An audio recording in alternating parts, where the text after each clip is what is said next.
ओम। श्रीमद् भागवत महापुराण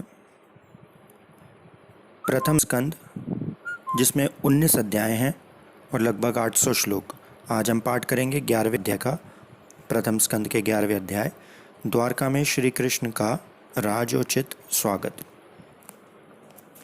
सूत जी कहते हैं, श्री कृष्ण ने अपने समृद्ध आनर्त देश में पहुंचकर वहां के लोगों की विरह वेदना बहुत कुछ शांत कर हुए अपना श्रेष्ठ पांचजन्य नामक शंख बजाया। भगवान के होठों की लाली से लाल हुआ वह श्वेत वर्ण का शंख बजते समय कर कमलों से ऐसा शोभा आयमान हुआ जैसे लाल रंग के कमलों पर बैठकर कोई राजहंस उच्च स्वर से मधुर गान कर रहा हो। भगवान के शंख की वह ध्वनि संसार के भय को भयभीत करने वाली है। उसे सुनकर सारी प्रजा अपने स्वामी श्री कृष्ण के दर्शन की लालसा से नगर के बाहर निकल आई। भगवान श्री कृष्ण आत्माराम हैं। वह अपने आत्म लाभ से ही सदा सर्वदा पूर्ण काम है। फिर भी जैसे लोग बड़े आदर से भगवान सूर्य को भी दीपदान करते हैं, वैसे ही अनेक प्रकार की भेंटों से प्रजा ने श्री कृष्ण का स्वागत किया। सबके मुख कमल प्रेम से खिल उठे। वे हर्ष गदगद वाणी से सबके सुहृदय और संरक्षक भगवान श्री कृष्ण की ठीक वैसी ही स्तुति करने लगे जैसे बालक अपने पिता से अपनी तोतली बोली में बातें करते हैं। स्वामिन, हम आपके उन चरण कमलों को सदा सर्वदा प्रणाम, जिनकी वंदना ब्रह्मा, शंकर और इंद्र तक करते हैं, जो इस संसार में परम कल्याण चाहने वालों के लिए सर्वोत्तम आश्रय हैं, जिनकी शरण ले लेने पर परम समर्थ काल भी एक बाल तक बांका नहीं कर सकता। विश्व भावन, आप ही हमारे माता, सुहृदय, स्वामी और पिता हैं। आप ही हमारे सद्गुरु और परम आराध्य देव हैं। आपके चरणों की सेवा से हम कृतार्थ हो रहे हैं। आप ही हमारा कल्याण करें। आहा, हम आपको पाकर सनाथ हो गए, क्योंकि आपके सर्व सौंदर्य सार अनुपम रूप का हम दर्शन करते रहते हैं। कितना सुंदर मुख है, प्रेम पूर्ण मुख, मुस्कान से स्निग्ध चितवन। ये दर्शन तो देवताओं के लिए भी दुर्लभ है। कमल नयन श्री कृष्ण, जब आप अपने बंधु बांधवों से मिलने के लिए हस्तिनापुर अथवा मथुरा ब्रजमंडल चले जाते हैं, तब आपके बिना हमारा एक एक क्षण कोटि कोटि वर्षों के समान लंबा हो जाता है। आपके बिना हमारी दशा वैसी हो जाती है जैसे सूर्य के बिना आँखों की। भक्तवत्सल भगवान श्री कृष्ण प्रजा के मुख से ऐसे वचन सुनते हुए और अपनी कृपामयी दृष्टि से उन पर अनुग्रह की वृष्टि करते हुए द्वारका में प्रविष्ट हुए। जैसे नाग अपनी नगरी भोगवती पातालपुरी की रक्षा करते हैं, वैसे ही भगवान की वह द्वारकापुरी भी मधु, भोज, दशार, अर, कुकुर, अंधक और वृषवंशी यादवों से, जिनके पराक्रम की तुलना और किसी से नहीं की जा सकती, सुरक्षित थी। वह पुरी समस्त ऋतुओं के संपूर्ण वैभव से संपन्न एवं पवित्र वृक्षों एवं लताओं के कुंजों से युक्त थी। स्थान स्थान पर फलों से पूर्ण उद्यान, पुष्प वाटिकाएं एवं क्रीड़ा वन थे। बीच बीच में कमल युक्त सरोवर नगर की शोभा बढ़ा रहे थे। नगर के फाटकों, महल के दरवाज़ों और सड़क पर भगवान के स्वागतार्थ बंधन वारें लगाई गई थीं। चारों ओर विचित्र विचित्र ध्वजा पताकाएं फहरा रही थीं, जिनसे उन स्थानों पर धाम का कोई प्रभाव नहीं पड़ता था। उसके राजमार्ग, अन्यान्य सड़कें, बाजार और चौक झाड़ू बुहार कर सुगंधित जल से सींच दिए गए थे और भगवान के स्वागत के लिए बरसाए हुए फूल, फल, अक्षत, अंकुर चारों ओर बिखरे हुए थे। घरों के प्रत्येक द्वार पर दही, अक्षत, फल, ईख, जल से भरे हुए कलश, उपहार की वस्तुएं और धूप दीप आदि सजा दिए गए थे।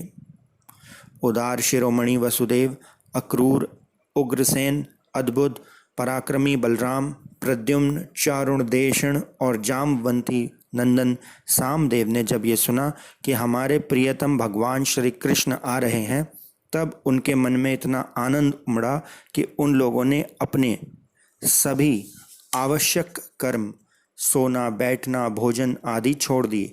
प्रेम के आवेग से उनका हृदय उछलने लगा। वे मंगल शकुन के लिए एक गजराज को आगे करके स्वस्त्यन पाठ करते हुए और मांगलिक सामग्रियों से सुसज्जित ब्राह्मणों को साथ लेकर चले। शंख और तुरही आदि बाजे बजने लगे और वेद ध्वनि होने लगी। वे सब हर्षित होकर रथों पर सवार हुए और बड़ी आदर बुद्धि से भगवान की आगमनी करने चले। साथ ही भगवान श्री कृष्ण के दर्शन के लिए उत्सुक सैकड़ों श्रेष्ठ वरांगनाएं, जिनके मुख कपोलों पर चमचमाते हुए कुंडलों की कांति से पड़ने से बड़े सुंदर दिखते थे, पालकियों पर चढ़कर भगवान की आगमनी के लिए चलीं। बहुत से नट, नाचने वाले, गाने वाले, विरध बखाने वाले, सूत, मागध और वंदीजन भगवान श्री कृष्ण के अद्भुत चरित्रों का गायन करते हुए चले। भगवान श्री कृष्ण ने बंधु बांधवों, नागरिकों और सेवकों से उनकी योग्यता के अनुसार अलग अलग मिलकर सबका सम्मान किया। किसी को सिर झुकाकर प्रणाम किया, किसी को वाणी से अभिवादन किया, किसी को हृदय से लगाया, किसी से हाथ मिलाया, किसी की ओर देखकर मुस्कुरा भर दिया और किसी को केवल प्रेम भरी दृष्टि से देख लिया। जिसकी जो इच्छा थी उसे वही वरदान दिया।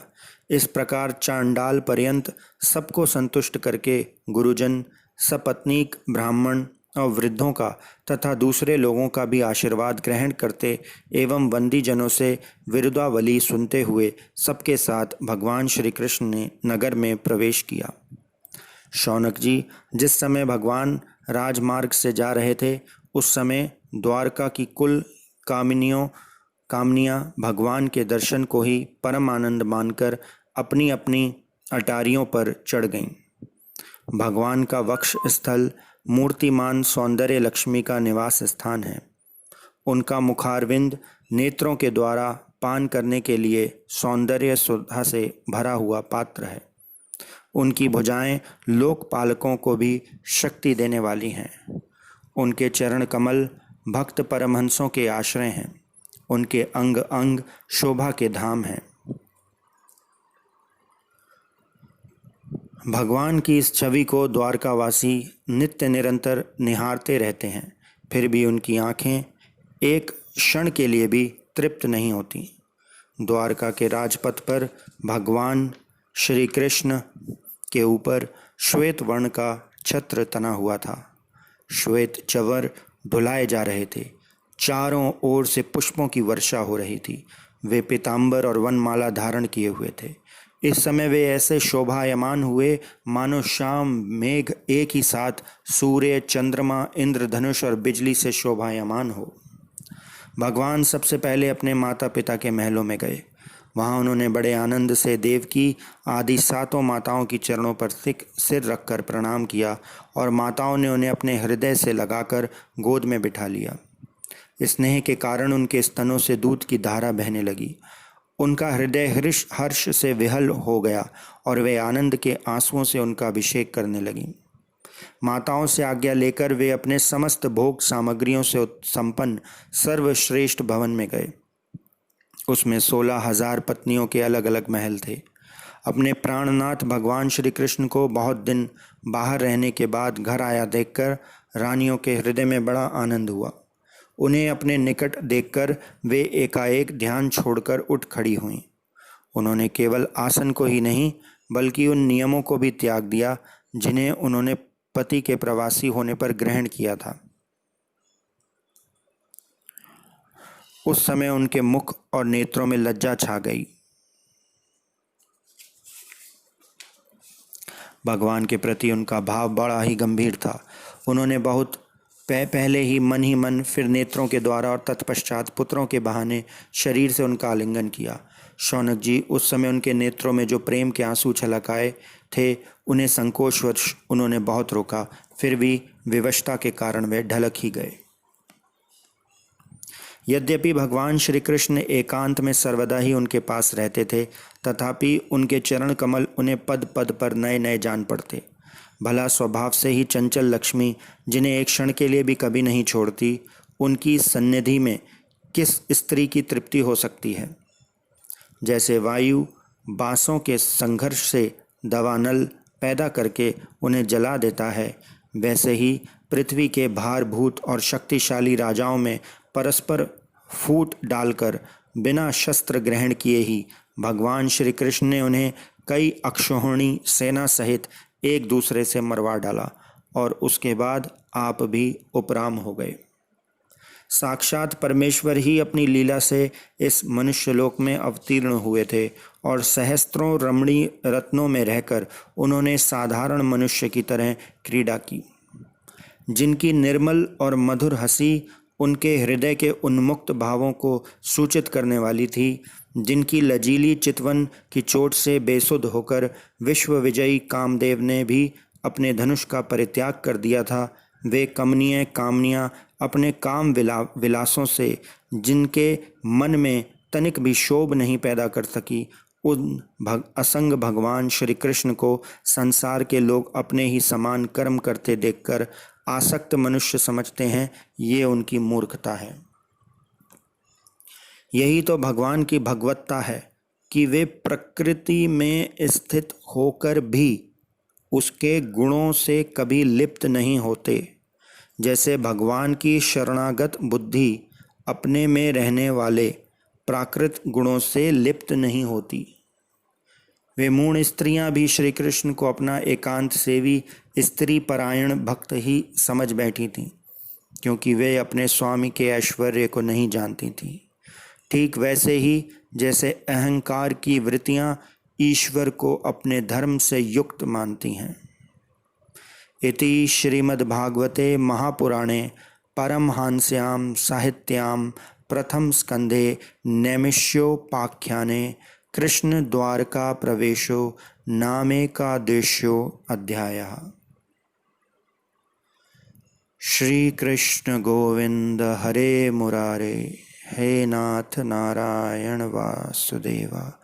श्री कृष्ण गोविंद हरे मुरारे, हे नाथ नारायण वासुदेवा। कृपया चैनल सब्सक्राइब करें। धन्यवाद।